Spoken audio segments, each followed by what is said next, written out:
ಏನಂತೀರಿ?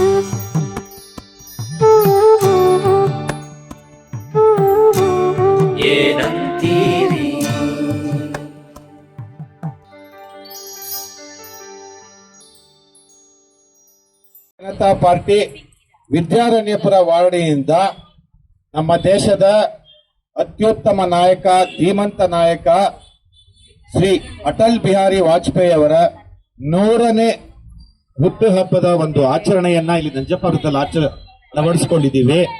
ಬರೀ ಬಿಜೆಪಿ ಕಾರ್ಯಕರ್ತರೇ ಅಲ್ಲ, ಈ ದೇಶದ ಅಷ್ಟು ನಾಗರಿಕರು, ರಾಷ್ಟ್ರಭಕ್ತ ಇರೋರು, ದೇಶದ ಬಗ್ಗೆ ಒಂದು ಕಾಳಜಿ ಬದ್ಧತೆ ಇರೋರು ಇವತ್ತಲ್ಲ ಪ್ರತಿದಿನ ಅದರ ಜನ್ಮದಿನ ವಿಶೇಷ ದಿನವಾದ್ರಿಂದ ಅವರ ನೆನಪಿಸ್ಕೊಳ್ಳೋದು, ಅವ್ರನ್ನ ಸ್ಮರಣೆ ಮಾಡ್ಕೊಳ್ಳೋದು, ಅವ್ರ ಈ ದೇಶಕ್ಕೆ ಮಾತ್ರ, ಪಕ್ಷಕ್ಕೆ ಮಾತ್ರ ಅಲ್ಲ, ಇಡೀ ದೇಶದ ಒಂದು ಏನು ಚಿಂತನೆ ಇತ್ತು, ದಿಕ್ಕು ಇತ್ತು, ಅದಕ್ಕೆ ಸರಿ ಮಾರ್ಗವನ್ನು ತೋರಿಸ್ಕೊಟ್ಟಂತವರು ವಾಜಪೇಯಿ ಅವರು.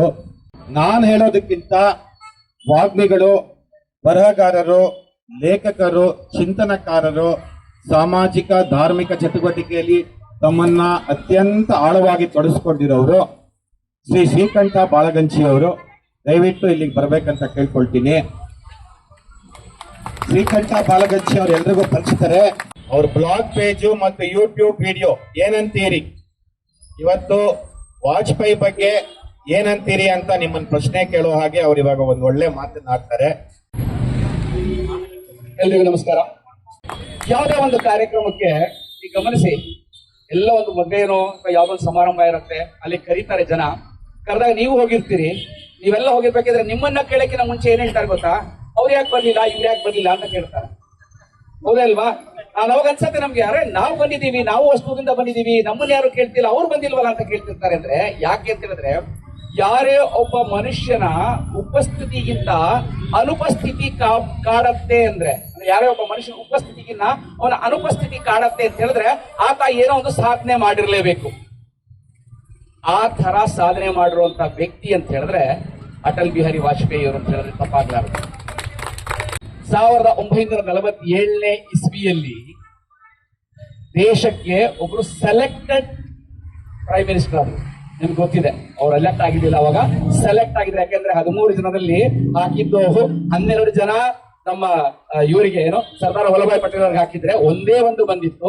ಆದ್ರೂ ಮಹಾತ್ಮ ಗಾಂಧಿ ಅವ್ರು ಏನ್ ಮಾಡಿದ್ರು, ಅವ್ರನ್ನ ಮಾಡಿದ್ರು. ಹಾಗಾಗಿ ಅವರು ಸೆಲೆಕ್ಟೆಡ್ ಪ್ರೈಮ್ ಮಿನಿಸ್ಟರ್. ಎಲೆಕ್ಟ್ ಆಮೇಲೆ ಆದ್ರು ಸೆಲೆಕ್ಟೆಡ್ ಪ್ರೈಮ್ ಮಿನಿಸ್ಟರ್. ಅದಾದ್ಮೇಲೆ 14ನೇ ಅವರು 2014ನೇ ಇಸ್ವಿಲಿ 14ನೇ ಪ್ರೈಮ್ ಮಿನಿಸ್ಟರ್ ಆದಂತವ್ರು ನರೇಂದ್ರ ಮೋದಿ ಅವರು ಎಲೆಕ್ಟೆಡ್ ಪ್ರೈಮ್ ಮಿನಿಸ್ಟರ್. ಈ ಇಷ್ಟೋ ಪ್ರೈಮ್ ಮಿನಿಸ್ಟರ್ಗಳಲ್ಲಿ ಯಾರು ತುಂಬಾ ಒಳ್ಳೆ ಪ್ರೈಮ್ ಮಿನಿಸ್ಟರ್ ಅಂತ ಹೇಳಿದ್ರೆ ಯಾವ್ದಾದ್ರು 2 ಹೆಸರಷ್ಟೇ ಜ್ಞಾಪಕ ಬರುತ್ತೆ. ಇಷ್ಟೋ ಪ್ರೈಮ್ ಮಿನಿಸ್ಟರ್ಗಳಲ್ಲಿ ಇಬ್ಬರೇ ಪ್ರೈಮ್ ಮಿನಿಸ್ಟರ್ಸ್ ಬರುತ್ತೆ. ಒಂದು ಲಾಲ್ ಬಹದ್ದೂರ್ ಶಾಸ್ತ್ರಿಗಳು,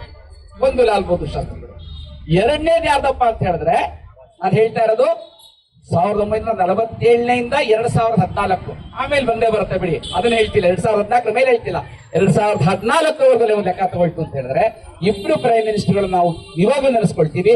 ಒಂದು ಲಾಲ್ ಬಹದ್ದೂರ್ ಶಾಸ್ತ್ರಿಗಳು, ಇನ್ನೊಂದು ನಿರ್ವಿವಾದವಾಗಿ ಅವರೇ ನಮ್ಮ ಅಟಲ್ ಬಿಹಾರಿ ವಾಜಪೇಯಿ. ಹೆಸರಲ್ಲಿ ನೋಡಿ, ಅವರು ಹುಟ್ಟಿದಾಗ 2024 ಡಿಸೆಂಬರ್ 25ನೇ ತಾರೀಕು ಹುಟ್ಟಿದಾಗ ತುಂಬಾ ಮುದ್ದಾಗಿದ್ರಂತೆ ಹುಡುಗ, ತುಂಬಾ ಕೆಂಪಗಿದ್ರಂತೆ, ಚೆನ್ನಾಗಿದ್ರಂತೆ. ಹಾಗೇನಂತ ಹೇಳಿದ್ರೆ ಅಟಲ್ ಅಂತ ಕರೆದ್ರೆ, ಅಟಲ್ ಬಿಹಾರಿ ಅಂತ ಹೇಳಿದ್ರೆ ಮುದ್ದು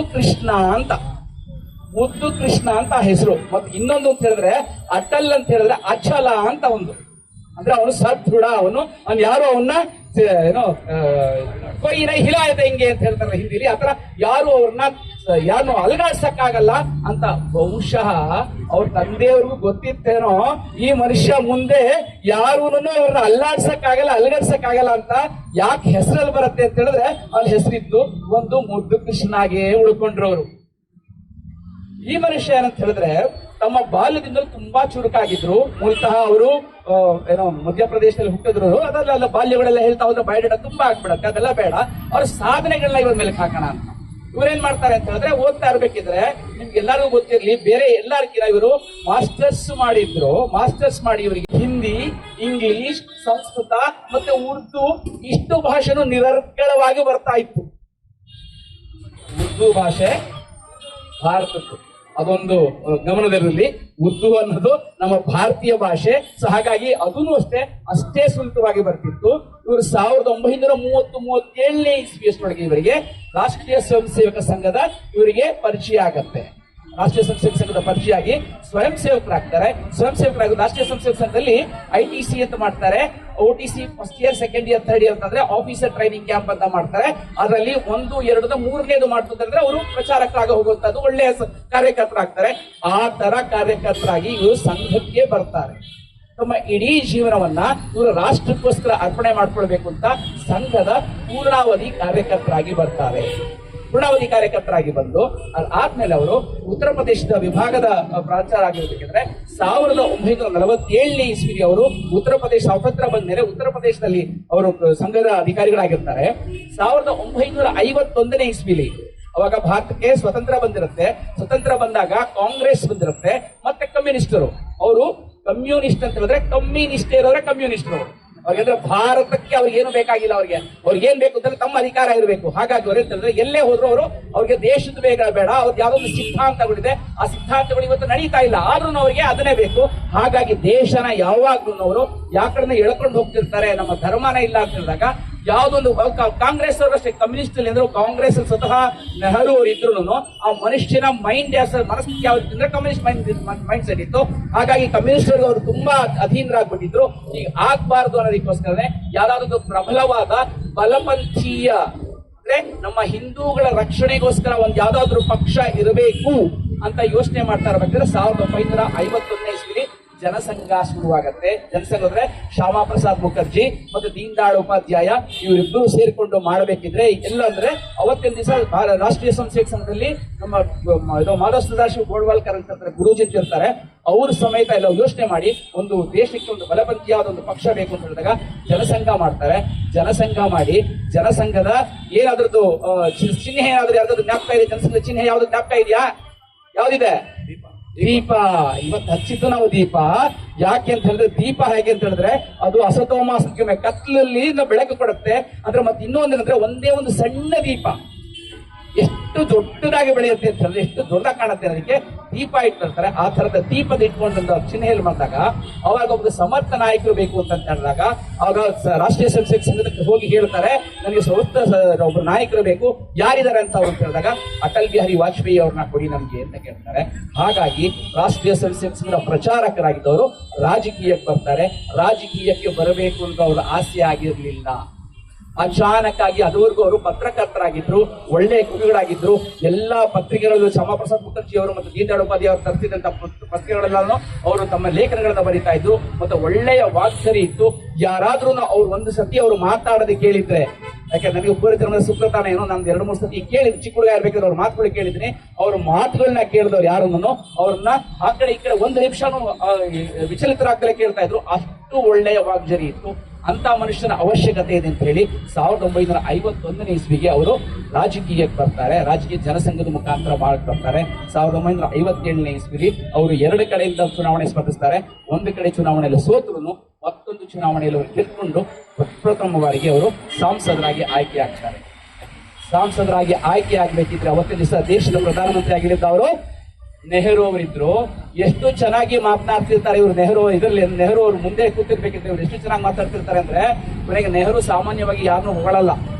ಅವ್ರು ಹೊಗಳಬೇಕಿದ್ರು ಅವ್ರ ಮಗಳು ಮತ್ತೆ ಅವ್ರು ಇವ್ರನ್ನೇ ಹೊಗಳ್ತಾ ಇದ್ದು. ಆದ್ರೆ ಈ ಮನುಷ್ಯ ಹೇಳ್ತಾರೆ, ಈ ಅಟಲ್ ಇದಾರಲ್ಲ ಮುಂದೆ ಒಂದು ದಿವಸ ಇವನು ಪ್ರಧಾನಮಂತ್ರಿ ಆಗುವಂತ ಅರ್ಹತೆ ಇದೆ ಅಂತ ಹೇಳಿರ್ತಾರೆ. ನೋಡಿ, 2 ಬಂದು ಅವ್ರ ತಂದೆ ಹೆಸರಿಟ್ಟಿದ್ದು. ಇನ್ನೊಂದು ಹೇಳಿದ್ರೆ 57ನೇ ಇಸ್ವಿಗೆ ಅವ್ರಿಗೆ ಗೆದ್ದಾಗ ವಿರೋಧ ಪಕ್ಷದವ್ರು ಹೇಳಿದಾರೆ, ನಾನು ಅಂತ ಹೇಳಿದ್ರೆ ನಮ್ಮ ಕೈಯಿಂದ ಹೊಳಿಸ್ಕೊಳ್ಳೋದು ಈಸಿ. ನಮ್ಮ ಅಪ್ಪ ಅಮ್ಮ ನನ್ನ ಹೊಳ್ಳೆ ಹೆತ್ತವ್ರು ಯಜ್ಞಾನ ಮತ್ತು ನಮ್ಮ ಪಕ್ಷದವ್ರು ನಮ್ಮ ಹೊಗಳ್ತಾರೆ, ನಮಗೂ ಆಸೆ ಇರೋ ನಮ್ಮ ಖುಷಿ ಇರೋರು ಹೊಗಳ್ತಾರೆ. ಆದ್ರೆ ವಿರೋಧ ಪಕ್ಷದವರು, ಅದರಲ್ಲೂ ಪ್ರಧಾನಮಂತ್ರಿಗಳಾಗಿದ್ದವರು, ಇವರು ಮುಂದೆ ಒಂದು ದಿವಸ ಪ್ರಧಾನಮಂತ್ರಿ ಆಗುವಂತ ಸ್ಟಫ್ ಇರುವಂತ ಮನುಷ್ಯ ಅಂತ ಹೇಳಿದ್ರೆ ವಿರೋಧ ಪಕ್ಷದವ್ರ ಕೈಲೂ ಹೊಗಳಿಸ್ಕೊಂಡಂತೆ ಏಕೈಕ ಧೀಮಂತ ನಾಯಕ ಅಂತ ಹೇಳಿದ್ರೆ ನಮ್ಮ ವಾಜಪೇಯಿ ಅವರು. ಅದಾದ್ಮೇಲೆ ನಮ್ಗೆಲ್ಲ ಗೊತ್ತಿದೆ 1977ನೇ ಇಸ್ವಿ 77ನೇ ಇಸ್ವಿಲಿ ದೇಶಕ್ಕೆ ನಮಗೆ ಯಾರೋ ಒಬ್ಬರ ಸ್ವಹಿತಾಸಕ್ತಿಯಿಂದ ಅವ್ರು ಏನ್ ಮಾಡ್ತಾರೆ ಅಂದ್ರೆ ಈ ದೇಶಕ್ಕೆ ಒಂದು ಎಮರ್ಜೆನ್ಸಿ ಅಂತ ತುರ್ತು ಪರಿಸ್ಥಿತಿ ಹೇಳ್ತಾರೆ. ಎಲ್ಲಾರನ್ನು ಯಾರು ಸರ್ಕಾರದ ವಿರುದ್ಧವಾಗಿ ಮಾತಾಡ್ತಾರೆ ಬರೀತಾರೆ ಅಂತಾರೆ ಎಲ್ಲಾರು ಕರ್ಕೊಂಡೋಗಿ ಜೈಲಿಗೆ ಹಾಕ್ತಿರ್ತಾರೆ. ಅಂತ ಸಮಯದಲ್ಲಿ ಜೈಲಲ್ಲಿ ಅಂತ ಹೇಳಿದ್ರೆ ಅಟಲ್ ಬಿಹಾರಿ ವಾಜಪೇಯಿ ಅವರು ಇದ್ದಿದ್ದು ಯಾವ ಜೈಲಲ್ಲಿ ಅಂತ ಹೇಳಿದ್ರೆ ಇದೇ ನಮ್ಮ ಬೆಂಗಳೂರಿನ ಸೆಂಟ್ರಲ್ ಜೈಲಲ್ಲಿ. ಬೆಂಗಳೂರು ಸೆಂಟ್ರಲ್ ಜೈಲಲ್ಲಿ ಅಟಲ್ ಬಿಹಾರಿ ವಾಜಪೇಯಿ ಅವರಿದ್ರು, ಲಾಲ್ ಕೃಷ್ಣ ಅಡ್ವಾಣಿ ಅವರಿದ್ರು, ಮೊರಾರ್ಜಿ ಫಾರೂಕ್ ಇದ್ರು, ಆಮೇಲೆ ನಮ್ಮ ಜಾರ್ಜ್ ಫರ್ನಾಂಡಿಸ್ ಅವರಿದ್ರು. ಎಲ್ಲರೂ ಇಲ್ಲೇ ಇದ್ರು. ಅವ್ರಿಗೆ ಸುಮಾರು ಇವತ್ತಿನೇನು ರಾಜಕೀಯ ನಾಯಕರು ಅಂತ ಹೇಳ್ತಿರಲ್ಲ ಅವರೆಲ್ಲ ಅವ್ರಿಗೆ ಊಟಗಳನ್ನ ತಗೊಂಡೋಗಿ ಕೊಡ್ತಾ ಇದ್ರು. ಹಾಗಾಗಿ ಅಟಲ್ ಬಿಹಾರಿ ವಾಜಪೇಯಿ ಅವರಿಗೆ ಕರ್ನಾಟಕದವ್ರಿಗೆ ಅವಿರಾವ ಸಂಬಂಧ ಇತ್ತು. ಅದಾದ್ಮೇಲೆ ಜಯಪ್ರಕಾಶ್ ನಾರಾಯಣ್ ಹೇಳ್ತಾರೆ ನಾವು ಈ ತರ ಎಲ್ಲ ಬೇರೆ ಬೇರೆ ಬೇರೆ ಪಕ್ಷಗಳು ಆಗೋಗ್ಬಿಟ್ರೆ ನಾವು ಕಾಂಗ್ರೆಸ್ನ ಓಡಾಡಕ್ಕಾಗಲ್ಲ, ಹಾಗಾಗಿ ನಾವು ಕಾಂಗ್ರೆಸ್ ವಿರುದ್ಧವಾಗಿ ಒಂದು ಒಳ್ಳೆಯ ಸಮರ್ಥವನ್ನು ಪಕ್ಷ ಮಾಡಬೇಕು ಅಂತ ಹೇಳಿದಾಗ ಜಯಪ್ರಕಾಶ್ ನಾರಾಯಣ್ ಅವರ ಇದರಲ್ಲಿ ಜನತಾ ಪಕ್ಷ ಶುರುವಾಗುತ್ತೆ. 1977ನೇ ಇಸ್ವಿ ಜನತಾ ಪಕ್ಷ ಆಗುತ್ತೆ. ಅದಾದ್ಮೇಲೆ 78ನೇ ಇಸ್ವಿಲಿ ಚುನಾವಣೆ ನಡೆಯುತ್ತೆ. ಆ ಚುನಾವಣೆ ನಡೆದಾಗ ಅಭೂತಪೂರ್ವವಾಗಿ ಜಯ ಗಳಿಸಿದ್ಮೇಲೆ ಅವಾಗ ಪ್ರಪ್ರಥಮವರಿಗೆ ಕಾಂಗ್ರೆಸ್ಸೇತರ ಸರ್ಕಾರಕ್ಕೆ ಅದೇನು ಒಬ್ಬ ಪ್ರಧಾನಿಯಾಗಿ ನಮ್ಮ ಯಾರ ಆಯ್ಕೆ ಆಗ್ತಾರೆ ಅವಾಗ ಮೊರಾರ್ಜಿ ದೇಸಾಯಿ ಅವರು ಆಗ್ತಾರೆ. ಮೊರಾರ್ಜಿ ದೇಸಾಯಿ ಅವರ ಕಾಲದಲ್ಲಿ ಅವರ ಮಂತ್ರಿ ಮಂಡಲದಲ್ಲಿ ಇವರು ವಿದೇಶಾಂಗ ಸಚಿವರಾಗ್ತಾರೆ. ವಿದೇಶಾಂಗ ಸಚಿವರು ಅಂತ ಹೇಳಿದ್ರೆ ಸುಮ್ಮನೆ ಸುಟ್ಟು ಬುಟ್ಟು ಹಾಕೊಂಡು ಹೋಗಿ ಫಾರಿನ್ ಹೋಗ್ಬಿಟ್ಟು ಅಲ್ಲಿ ಊಟ ಮಾಡ್ಕೊಂಡು ಬರೋದಲ್ಲ. ಎರಡು ರಾಷ್ಟ್ರಗಳಿರುತ್ತಲ್ಲ ರಾಷ್ಟ್ರಗಳನ್ನ ಸಂಬಂಧಗಳನ್ನ ಅವರು ತುಂಬಾ ಚೆನ್ನಾಗಿ ಮಾಡ್ಬೇಕು. ಹಾಗಾಗಿ ಉತ್ತಮವಾದ ಸಂಬಂಧಗಳನ್ನ ಬೆಳೆಸ್ಕೊಳ್ತಾ ಬರ್ತಾರೆ. ಆದ್ರೆ ಏನಾಗುತ್ತದೆ 1979ನಲ್ಲಿ ನಮ್ಮವ್ರು ಏನಂತ ಹೇಳಿದ್ರೆ ಅದು ಯಾವಾಗ್ಲೂ ಅಷ್ಟೇ, ಅದರಲ್ಲೂ ಜನತಾ ಇರಲ್ಲ ಅವ್ರಿಗೆ ಯಾವಾಗ್ಲೂ ಅವರು ಯಾದವಿ ಕಲಹ ಅಂತ ಚೆನ್ನಾಗಿರ್ತಾರೆ. ಅವರಲ್ಲೇ ಅವ್ರೇನಂತಂದ್ರೆ ಯಾರು ಜನತಾ ಪಕ್ಷದ ಸದಸ್ಯರಾಗಿರ್ತಾರೆ ಅವರು ಸಂಘದಲ್ಲಿ ಇರಬಾರದು ಅಂತ ಹೇಳ್ತಾರೆ. ಅದು ಹೇಳ್ತಾರೆ ನನ್ನ ಸಂಘದ ಸ್ವಯಂ ಸೇವಕ ಅಂದ್ರೆ ಸಂಘ ಅನ್ನೋದು ನನ್ನ ಮಾತು, ನನ್ನ ತಾಯಿನ ಕೆಳಗೆ ಕತ್ತರಿಸ್ತೀರ ಅಂತ. ಹಾಗಾಗಿ ಹೊರಗಡೆ ಬರ್ತಾರೆ. 1980ನೇ ಇಸ್ವಿಲಿ ಭಾರತೀಯ ಜನತಾ ಪಕ್ಷದ ಕಟ್ಟುತ್ತಾರೆ. ಆ ಕಟ್ಟದಲ್ಲಿ ಅಡ್ವಾಣಿ ಮತ್ತೆ ಇವರು ಲಾಲ್ ಕೃಷ್ಣ ಅಡ್ವಾಣಿ ಅವರು ಮತ್ತೆ ವಾಜಪೇಯಿ ಅವರು ಇಬ್ರು ಕಟ್ಟಿದಾಗ ಅವರಿಬ್ಬರೇ ಅಂತಾರೆ ರಾಮ ಲಕ್ಷ್ಮಣರ ತರ ಕಟ್ತಾರೆ. ರಾಮ ಲಕ್ಷ್ಮಣ ಒಂದೇ ತಾಯಿ ಅಂದ್ರೆ ಇದು ಬ್ರದರ್ ವಿತ್ ಅನಧರ್ಮದರ್ ಅಂತ ಹೇಳ್ತಾರಲ್ಲ, ಒಂದೇ ತಾಯಿ ಮಕ್ಕಳದೇ ಇದ್ರು ಅಣ್ಣ ತಮ್ಮಂದ್ರು ಅಂದಂಗೆನೆ ಅವರಿಬ್ರು ಸೇರ್ಕೊಂಡು ಕಟ್ತಾರೆ. ಆ ಕಟ್ಟಬೇಕಿದ್ರೆ ಅದ್ರಲ್ಲಿ ಏನಂತಂದ್ರೆ ಇವರು ಸಂಸ್ಥಾಪಕ ಅಧ್ಯಕ್ಷರಾಗ್ತಾರೆ 1980ನೇ ಇಸ್ವಿಲಿ.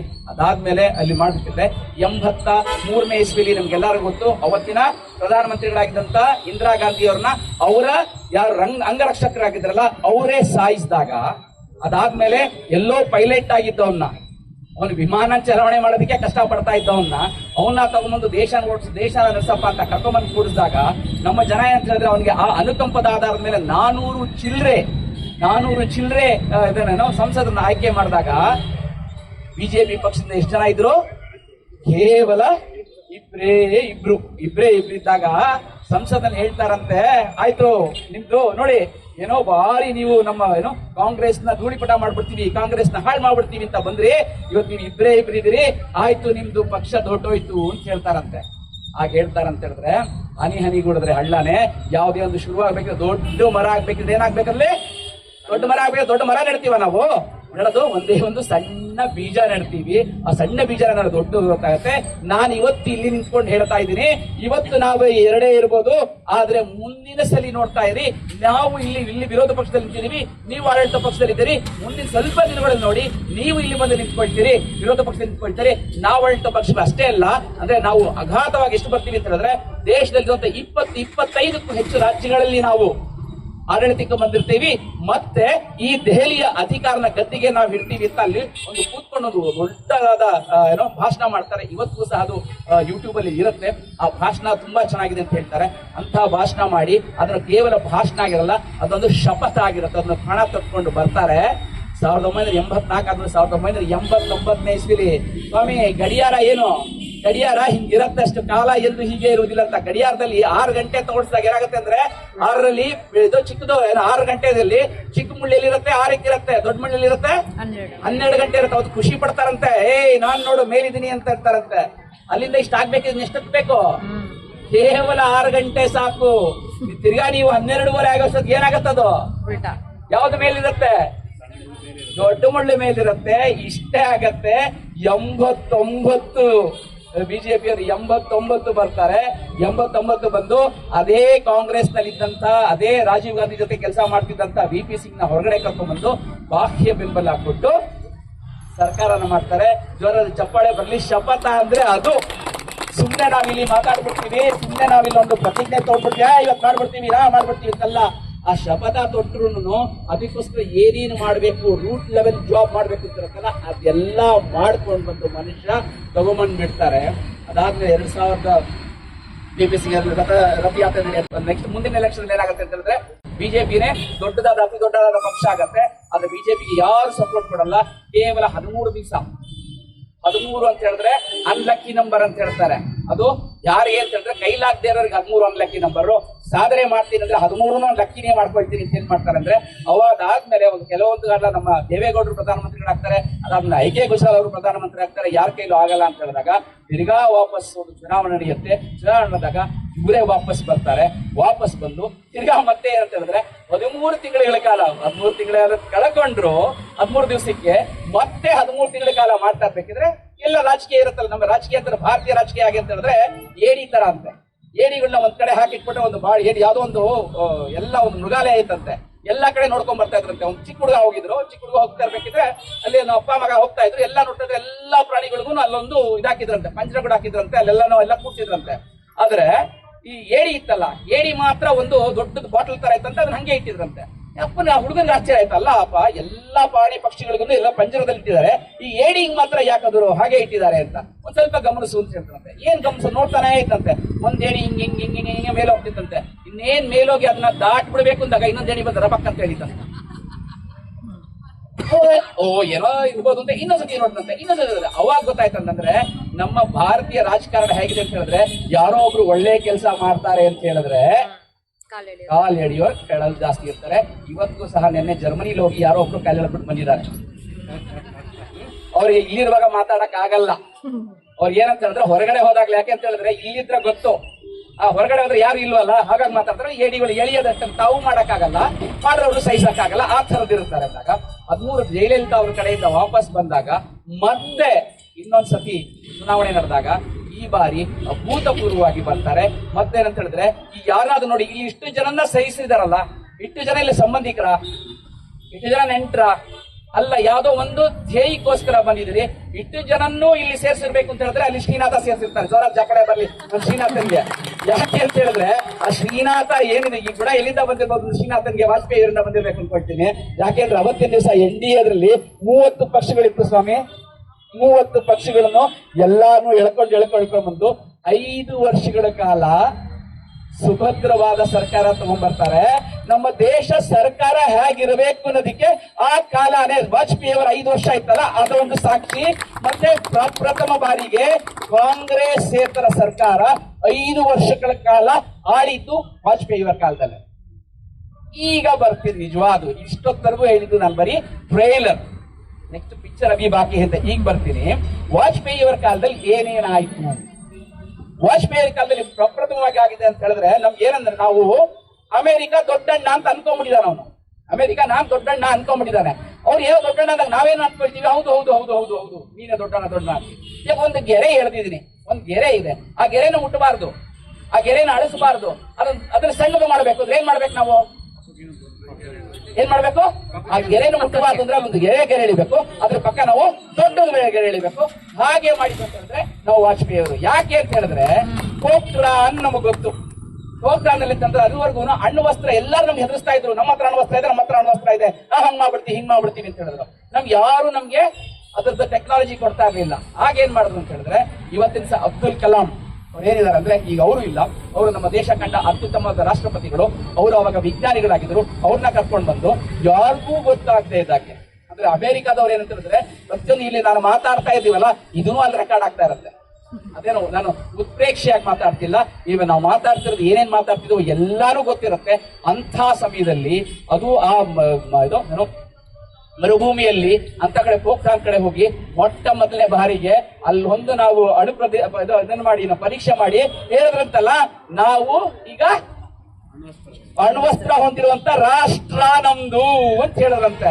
ಅಂದ್ರೆ ಬಲಗೈ ಇಲ್ಲ, ಅವೇನು ಹುಡ್ಡ ಮಾಡ್ಲಿಲ್ಲ, ಏನು ಮಾಡ್ಲಿಲ್ಲ. ನಾವೇನ್ ಮಾಡಿದ್ವಿ, ಆ ಸಣ್ಣ ಗೆರೆ ಪಕ್ಕ ನಾವೊಂದು ದೊಡ್ಡ ಗೆರೆ ಹೇಳ್ಕೊಂಡ್ವಿ. ಎಲ್ಲಾರ್ಗು ಅವಾಗ ಧಕ್ ಅಂತ ಅಂತಂದ್ರೆ ಅವಾಗ ಏನ್ ಮಾಡ್ತಾರೆ, ಏನ್ ಅಣ್ವಸ್ತ್ರ ಬಂದ್ಬಿಟ್ಟಿದೆ, ಏನ್ ಮಾಡಿದ್ರು, ಓಕೆ ನಿಮ್ ಮೇಲೆ ನಾವು ಸ್ಯಾಂಕ್ಷನ್ ಹಾಕ್ತಿವಿ, ನಿಮ್ ಮೇಲೆ ದಿಗ್ಬಂಧನ ಹಾಕ್ತಿವಿ ಅಂತ.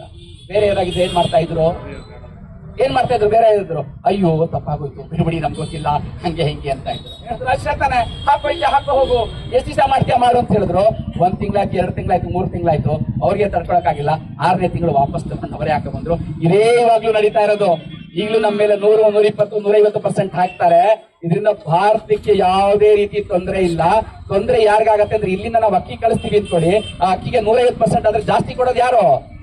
ಅವರೇ ಕೊಡೋದು, ಅವರಿಗೆ ಆಗತ್ತೆ, ಕೊನೆಗೆ ಅವರೇ ವಾಪಸ್ ಬರ್ತಾನೆ. ಹಾಗಾಗಿ ನಮ್ಮ ಭಾರತಕ್ಕೆ ಏನಾದ್ರು ತೊಂದರೆ ಆಗ್ತಿದ್ದು ಯಾರಾದ್ರೂ ಅನ್ಕೊಂಡ್ರೆ ಅವಾಗ್ಲಾಗಿದ್ದೇನೆ. ಇವಾಗ ಅಟ್ಲೀಸ್ಟ್ ಇವಾಗ ಅವಾಗ 6 ತಿಂಗಳು ಹೋದ್ರು, ಅಮ್ಮಮ್ಮ ಅಂದ್ರೆ ಇನ್ನೊಂದು 1-2 ತಿಂಗಳು ಎಕ್ಸ್ಟ್ರಾ ತಗೋಬಹುದು. ಅದಕ್ಕೆ ಬೇಗಲೂ ಆದ್ರೂ ಆಗ್ಬೋದು. ಈಗಾಗಲೇ ಸಣ್ಣಗಾಗ್ತಾ ಇದ್ದಾನೆ, ಬೇರೆ ಬೇರೆ ಮಾಡ್ತಾ ಇದ್ದಾನೆ ಅಂತ ಹೇಳಿದ್ರೆ, ಹಾಗಾಗಿ ನಾವು ಬೆಳಿಬೇಕು. ನಾವು ಬೆಳೆದಾಗ್ಲೇನೆ, ನಾವು ಬೆಳಿಬೇಕಿದ್ರೆ ಹೇಗ್ ಬೆಳಿಬೇಕು? ಯಾಕೆಂದ್ರೆ ನಮ್ಮ ರೈತ ಭಾರತ ಅಂತ ಹೇಳಿದ್ರೆ ರೈತರದು. ರೈತ ನಮ್ಮ ದೇಶದ ಬೆನ್ನೆಲುಬು. ರೈತ ಎಲ್ಲ ಬೆಳಿತಾನೆ. ಬೆಳೆದ್ರೆ ತಗೊಂಬಂದ್ ಅವ್ನು ಎಲ್ಲಿಗೆ ಮಾರ್ಬೇಕು? ಅವನು ಪಟ್ಟಣಗಳಿಗೆ ಮಾರ್ಬೇಕು. ಪಟ್ಟಣಗಳಿಗೆ ಮಾರ್ಬೇಕಿದ್ರೆ ಏನ್ ಮಾಡ್ಬೇಕು ಅಂತ ಹೇಳಿದ್ರೆ, ಮೊಟ್ಟ ಮೊದಲನೇ ದಾರಿಗೆ ಒಂದು ಒಳ್ಳೆಯ ಹೆದ್ದಾರಿಗಳು ಇರಬೇಕು. ಒಂದು ಒಳ್ಳೆಯ ಹೆದ್ದಾರಿಗಳಿದ್ರೆ, ಕನೆಕ್ಟಿವಿಟಿ ಇದ್ರೆ, ದೇಶದ ಇಲ್ಲಿಂದ ಎಲ್ಲಿಗೆ ಗೆಲ್ಬೇಕಿದ್ರೆ ಹೋಗ್ತೀವಿ ಅಂತ ಹೇಳಿದ್ರೆ, ಸುಲಭವಾಗಿ ಹೋಗ್ತೀವಿ ಅಂತ ಹೇಳಿದ್ರೆ, ಆಗ ಒಬ್ಬ ದೇಶ ಒಂದು ಸದೃಢವಾಗತ್ತೆ ಅನ್ಕೊಂಡು ಏನ್ ಮಾಡಿದ್ರು ಅಂತ ಹೇಳಿದ್ರೆ, ಗೋಲ್ಡನ್ ಕ್ವಾಡ್ರಾಟರಲ್ ಅಂತ ಒಂದು ಅಂದ್ರೆ ರಾಷ್ಟ್ರೀಯ ಚತುಷ್ಪಥ ಯೋಜನೆ ಅಂತ ಮಾಡಿದ್ರು. ಇನ್ನೊಂದು ಯೋಚನೆ ಮಾಡಿ, ಎಲ್ಲೂ ಸಹ ಅವರು ಮಾಡಿದಂತ ಅಷ್ಟು ಇದರಲ್ಲಿ ಎಲ್ಲೂ ಸಹ ಅವರ ಹೆಸರಿಟ್ಕೊಳ್ಳಿಲ್ಲ. ಯಾಕೆ ಅಂತ ಹೇಳಿದ್ರೆ, ಅವರು ಮದ್ವೆನೇ ಆಗಿಲ್ಲ, ಮಕ್ಕಳು ಇಲ್ಲೇ ಇಲ್ಲ ಅವ್ರಿಗೆ. ನಾನು ಯಾರಿಗೂ ಆಸ್ತಿ ಮಾಡಬೇಕು ಅನ್ನೋದಿಲ್ಲ, ಏನು ಇಲ್ಲ. ಯಾರಿಗೂ ಮದ್ವೆ ಆಗ್ಲಿ ಅಥವಾ ಮದ್ವೆ ಆಗ್ತಿಲ್ಲ, ಮಕ್ಳು ಇರ್ಲಿದ್ದಾರೆ, ಅವ್ರು ಒಳ್ಳೆ ರಾಜಕಾರಣಿಗಳಾಗ್ತಾ ಇರೋದಕ್ಕೆ ಅಟಲ್ ಬಿಹಾರಿ ವಾಜಪೇಯಿ ಅವರು ಸಾಕ್ಷಿ, ಮತ್ತೆ ಇವಾಗಿನ ನಮ್ಮ ಪ್ರಧಾನಮಂತ್ರಿಗಳು ಸಾಕ್ಷಿ. ಅವರು ಗೋಲ್ಡನ್ ಕ್ವಾಡ್ರೇಟ್ ಅಂತ ಮಾಡಿದ್ರು. ಅದಲ್ಲದೆ ಏನ್ ಮಾಡಿದ್ರು ಅಂತ ಹೇಳಿದ್ರೆ, ಯಾವಾಗ್ಲೂ ತುಂಬಾ ಫ್ರೀ ಕೊಡಬಾರ್ದಂತೆ. ತುಂಬಾ ಫ್ರೀ ಕೊಟ್ರೆ ಏನಾಗುತ್ತೆ, ಸೋಮಾರಿಗಳಾಗ್ಬಿಡ್ತೀವಿ, ಏನು ಕೆಲಸನೇ ಮಾಡೋದಿಲ್ಲ. ಅದನ್ನ ನೋಡ್ತಾ ಇದೀವಿ ನಾವು. ಸೊ ಹಾಗಾಗಿ ಏನ್ ಮಾಡಿದ್ರು ಅಂತ ಹೇಳಿದ್ರೆ, ಎಲ್ಲ ಹಳ್ಳಿಗಳಿಗೂ ಒಂದು ಇದು ತಗೊಂಡ್ಬಂದ್ರು, ಹೆದ್ದಾರಿ ಮಾಡಿದ್ರು. ಆ ಹೆದ್ದಾರಿಯಿಂದ ಕನೆಕ್ಟ್ ಮಾಡ್ಬೇಕಿದ್ರೆ, ನೀವು ಇಲ್ಲಿಯ ಗ್ರಾಮ ಪಂಚಾಯತ್ ಇದೆಯಲ್ಲ, ಅಲ್ಲಿಂದ ನೀವು 40%, 50% ನೀವು ಹಾಕಿ, 40% ನೀವು ಹಾಕಿ, 60% ನಾವು ಹಾಕ್ತೀವಿ. ಶ್ರಮದಾನ ನೀವು ಮಾಡಿ. ಇಲ್ಲ ನೀವು ದುಡ್ಡು ಹಾಕಕ್ಕಾಗಲ್ವಾ, ಬೇಡ ನೀವು ಶ್ರಮದಾನ ಮಾಡಿ ಅಂತ ಹೇಳಿ, ಅದರಲ್ಲಿ ನಾನೇ ಕಂಡಂಗೆ ನಮ್ಮ ಊರಲ್ಲಿ ನಮ್ಮ ಹೆದ್ದಾರಿ ಇತ್ತು. ನಮ್ದು ದೊಡ್ಡ ಏನಂದ್ರೆ ಒಂದು 6-8 ಕಿಲೋಮೀಟರ್ ದೂರದಲ್ಲಿ ಹೋಗ್ಬೇಕಾಗಿತ್ತು. ಅದನ್ನೇನ್ ಮಾಡಿದ್ರು, ಶಾರ್ಟ್ ಕಟ್ ಆಗಿ ಮಾಡಿದ್ರು. ಈಗ ನಮ್ಮ ಹೆದ್ದಾರಿಯಿಂದ ನಮ್ಮ ಊರಿಗೆ 3 ಕಿಲೋಮೀಟರ್ ಹಕ್ಕಂತ ಹೋಗ್ಬಿಡ್ಬೋದು. ಮುಂಚೆ ಹಿಂಗೆಲ್ಲ 16 ಹಳ್ಳಿಗಳಲ್ಲಿ ಹೋಗ್ಬೇಕಾಗಿತ್ತು. ಏನಿಲ್ಲ, ಡೈರೆಕ್ಟ್ ಆಗಿ ಬರ್ತಾರೆ. ಅಲ್ಲಿ ಮಾಡ್ಕೊಂಡಾಗ ಅಂದ್ರೆ ಯಾವಾಗ್ಲೂ ಎಲ್ಲಾನು ಒಟ್ಟಾಗಿ ಕರ್ಕೊಂಡು ಹೋಗೋದು ನಿಮಗೆ ಅದು ಜವಾಬ್ದಾರಿ. ಇವಾಗ ದೇವಸ್ಥಾನ ಕಟ್ತಾರೆ. ದೇವಸ್ಥಾನ ಕಟ್ಟಬೇಕಿದ್ರೆ ಇವಾಗ ನೀವು ಬಿರ್ಲಾ ಮಂದಿರ ಅಂತೀವಿ. ಬಿರ್ಲಾ ಮಂದಿರ ಅಂತ ತಕ್ಷಣ ಯಾರು ಅನ್ಕೊಳ್ತೀವಿ? ಅದನ್ನ ಯಾರು ಹೇಳ್ತೀವಿ?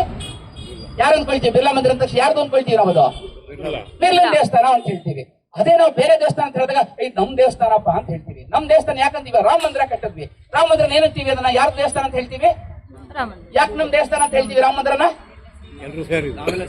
ನಮ್ಗೆಲ್ಲ ಶ್ರಮದಾನ ಇದೆ ಸ್ವಾಮಿ. ರಾಮಂದು ಇಟ್ಟಿಗೆ 1980ನೇ ಇಸ್ವಿಲಿ ಇಟ್ಟಿಗೆ ಮಾಡಿದಾಗ ನಾವೆಲ್ಲ ಒಬ್ಬೊಬ್ಬರ ಮನೆಗೆ 1 ರೂಪಾಯಿ ಮತ್ತೆ ಒಂದು ಇಟ್ಟಿಗೆ ಕಳ್ಸಿದೀವಿ, ನಮ್ದು ಕಳ್ಸಿದೀವಿ. ಅದಾದ್ಮೇಲೆ ಪ್ರತಿಯೊಂದ್ ಸತಿ ಕರ್ಸೇವೆ ಆದ್ಮೇಲೆ ಇಲ್ಲಿ ಇಷ್ಟೊಂದ್ ಜನ ಕರ್ಸೇವೆ ಹೋಗಿದೀವಿ. ಅದಾದ್ಮೇಲೆ ರಾಮನ ಮಂದಿರ ಕಟ್ಟಬೇಕಿದ್ರೆ ಎಲ್ಲರೂ ನಾವು ಹೋಗಿ ಮನೆ ಮನೆಗೆ ಹೋಗಿ ಚಂದ ಕಟ್ಟಿದೀವಿ, ಎಲ್ಲರೂ ಚಂದ ಸಂಗ್ರಹಿಸಿದ್ವಿ. ಹಾಗಾಗಿ ಅಲ್ಲಿ ಹೋದಾಗ ಅದು ನನ್ನ ದೇವಸ್ಥಾನ ಆಗತ್ತೆ. ಹಾಗೇನೆ ಎಲ್ಲಾರು ಒಟ್ಟಿಗೆ ಸೇರಿಸ್ಕೊಂಡು ಹೋಗಿ ಕರ್ಕೊಂಡು ಹೋಗಿ ಮಾಡ್ತಾರಲ್ಲ, ಅದು ಸರ್ವವ್ಯಾಪಿ ಅಂತ ಹೇಳಿದ್ರೆ, ಅದು ಹೇಳ್ತಾರಲ್ಲ ಇವಾಗ ಸಬ್ಕಾ ಸಾಥ್ ಸಬ್ಕಾ ವಿಕಾಸ್ ಅಂತ ಹೇಳ್ತಾರಲ್ಲ, ಅದು ಸಬ್ಕಾ ಸಾಥ್ ಸಬ್ಕಾ ವಿಕಾಸ್ ಸಬ್ಕಾ ವಿಶ್ವಾಸ್ ಇದೆಯಲ್ಲ, ಅದು ಇವತ್ತೇನ್ ಪ್ರಧಾನಮಂತ್ರಿಗಳು ಹೇಳ್ತಾ ಇದ್ದಾರೆ, ಅದಕ್ಕೆ ಮೂಲ ಕಾರಣ ಬಂದು ನಮ್ಮ ಅಟಲ್ ಬಿಹಾರಿ ವಾಜಪೇಯಿ. ಯಾವ್ದ್ರಲ್ಲಿ ತಗೊಳ್ಳಿ ಸ್ವಾಮಿ, ಅವ್ರನ್ನ ಹೇಳ್ತಾ ಹೋಯ್ತು ಅಂತ ಹೇಳಿದ್ರೆ, ಇವಾಗ ನಮ್ಗೆ ಏನಂತ ಹೇಳಿದ್ರೆ, ಯಾವಾಗ್ಲೂ ನಮ್ಮ ನೆರೆಹೊರೆಯವರು ಪೇಜಾವರ ಶ್ರೀಗಳು ತುಂಬಾ ಚೆನ್ನಾಗಿ ಹೇಳ್ತಾ ಇದ್ರು. ಅವ್ರು ಏನಂತ ಹೇಳಿದ್ರೆ, ಯಾವಾಗ್ಲೂ ಅಂದ್ರೆ ನಮ್ಮಲ್ಲಿ ಸರ್ವೇ ಜನ ಸುಖಿನೋ ಭವಂತು ಅಂತ ಹೇಳ್ತೀವಿ. ಏನಂದ್ರೆ ಸರ್ವೇ ಜನ ಸುಖಿನೋ ಭವಂತು ಅಂದ್ರೆ ಏನದು? ಎಲ್ಲರೂ ಚೆನ್ನಾಗಿಲ್ಲ. ಯಾಕೆ ಎಲ್ಲರೂ ಚೆನ್ನಾಗಿರ್ಬೇಕು? ನಾನು ಒಬ್ಬ ಚೆನ್ನಾಗಿದ್ರೆ ಸಾಕಲ್ವಾ?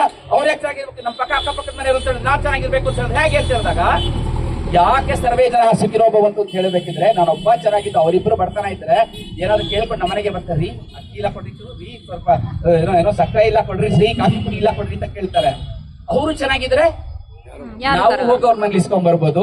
ಹಾಗಾಗಿ ಸರ್ವೇ ಜನ ಸುಖಿನೋ ಭವಂತು ಅಂತ ಹೇಳ್ತಾರೆ. ಹಾಗೇನೆ ಏನ್ ಮಾಡುದು ಅಂದ್ರೆ, ಪಾಕಿಸ್ತಾನದ ಜೊತೆಗೆ ಅಲ್ಲಿ ಹೋಗಿ ಏನ್ ಮಾಡುದು ಅಂತ ಹೇಳಿದ್ರೆ, ಒಂದು ಸಹಾಯ ಹಸ್ತ ಮಾಡಿದ್ರು, ಸಂಜೋತ ಎಕ್ಸ್ಪ್ರೆಸ್ ಅಂತ ಮಾಡಿದ್ರು. ಅಲ್ಲಿ ಹೋಗಿ ಮಾಡಿದ್ರು. ಆದ್ರೆ ನಾಯಿ ಬಾಲ ಧೊಂಕೆನೆ. ಅದಕ್ಕೆ ನಾವ್ ಎಷ್ಟೇ ದಬ್ಬೆ ಕಟ್ಟಿದ್ರು ಆಗಲ್ಲ. ಪಾಕಿಸ್ತಾನ ಯಾವಾಗ ತನ್ನ ಮೇಲೆ ಆಯ್ತು, ಅವಾಗ ಕಾರ್ಗಿಲ್ ಬಂತು. ಕಾರ್ಗಿಲ್ ಅದಕ್ಕಿಂತ ಮುಂಚೆ ಯಾರಾದ್ರೂ ನಮ್ಗೊಂದು ಬಾಂಬ್ ಹಾಕ್ಬಿಟ್ಟು ಹೋಯ್ತು ಅಂತ ಹೇಳಿದ್ರೆ ನಾವೇನ್ ಮಾಡ್ತಿದ್ವಿ? ಅಯ್ಯೋ ಅಂತ ಒಳಗೆ ಹೋಗಿ ಕೂತ್ಕೊಳ್ತಾ ಇದ್ವಿ. ಅವಾಗ ನಾವು ವಾಪಸ್ ಹೋಗಿ ಯಾವ್ದು ಬೋಫೋರ್ಸ್ ಅಲ್ಲಿ ಹಗರಣ ಅಂತಿದ್ದೋ ಅದೇ ಬೋಫೋರ್ಸ್ ಇಂದ ಅವ್ರನ್ನ ಹೊಡೆದಾಕ್ಬಿಟ್ಟು ಬಂದ್ವಿ. ಸೊ ಈ ತರ ಪ್ರತಿಯೊಂದರಲ್ಲೂ ತಗೊಳ್ತಿದ್ರೆ, ಇವತ್ತೇನು ಭಾರತ ಇದೆ, ವಿಕಸಿತ ಭಾರತ ಇದೆಲ್ಲ ನೋಡ್ತಾ ಇದ್ವಿ. ಇಷ್ಟೂ ದೇಶಕ್ಕೆ, ಇಷ್ಟು ಇಷ್ಟೂ ಕಾರ್ಯಗಳಿಗೆ ಯಾವ್ದಾದ್ರು ಒಬ್ಬ ವ್ಯಕ್ತಿ ಒಂದು ದೂರದೃಷ್ಟಿತನದಿಂದ ತೋರಿಸ್ಕೊಟ್ರು ಅಂತ ಹೇಳಿದ್ರೆ ಅವರು ನಮ್ಮ ಅಟಲ್ ಬಿಹಾರಿ ವಾಜಪೇಯಿ. ಇವತ್ತು ಅವರ 102ನೇ ಜನ್ಮದಿನಾಚರಣೆ. ಯಾಕೆಂತ ಹೇಳಿದ್ರೆ 1924 ಅದರದ ಮೊದಲನೇ ವರ್ಷ ಆಗುತ್ತೆ. 1924 2024 ಅದು 100 ಆಗೋಗುತ್ತೆ. 101ನೇ ಇದು ಪ್ಲಸ್ 1923 100 ವರ್ಷ ಆಗೋಗ್ಬಿಡುತ್ತೆ. 24 101 ಇದು 102ನೇ ಜನ್ಮದಿನ. ನಾನು ಹೇಳಿದೆ ಆಗ್ಲೇ ಶುರು ಮಾಡೋಕ್ಕಿಂತ ಮುಂಚೆ, ಯಾವುದೋ ಒಬ್ಬ ಮನುಷ್ಯ ಇರ್ಲಿ ಇಲ್ಲದೆ ಇರ್ಲಿ ಅವ್ರು ನಮ್ಗೆ ಯಾವಾಗ್ಲೂ ನಮ್ಮ ನೆನಪಲ್ಲಿ ಇರ್ತಾರೆ ಅಂತ ಹೇಳಿದ್ರೆ ಅವ್ರು ಏನೋ ಒಂದು ಸಾಧನೆ ಮಾಡಿದ್ದಾರೆ. ಅಂತ ಸಾಧನೆ ಮಾಡುವಂತಹ ವ್ಯಕ್ತಿಯ ಬಗ್ಗೆ ನನಗೆ ಮಾತನಾಡಲು ಅವಕಾಶ ಕೊಟ್ಟಂತ ಅವಕಾಶ ಕೊಟ್ಟಂತ ನಿಮ್ಮೆಲ್ಲರಿಗೂ ಧನ್ಯವಾದಗಳನ್ನು ಹೇಳ್ತಾ ನಾನು ಈ ಮಾತನ್ನು ಮುಗಿಸ್ತಾ ಇದ್ದೀನಿ. ನಮಸ್ಕಾರ. ಇಂತಹ ಮತ್ತಷ್ಟು ಕುತೂಹಲ ಮಾಹಿತಿಗಾಗಿ ನಮ್ಮ ಚಾನಲ್ನನ್ನು ಲೈಕ್ ಮಾಡಿ, ಶೇರ್ ಮಾಡಿ ಮತ್ತು ಸಬ್ಸ್ಕ್ರೈಬ್ ಆಗೋದನ್ನು ಮರಿಬೇಡಿ. ಅದೇ ರೀತಿ ಇಷ್ಟ ಆಗಿತ್ತು ಅಂತ ಹೇಳಿದ್ರೆ ಶೇರ್ ಮಾಡೋದನ್ನು ಸಹ ಮರಿಬೇಡಿ. ಏನಂತೀರಿ?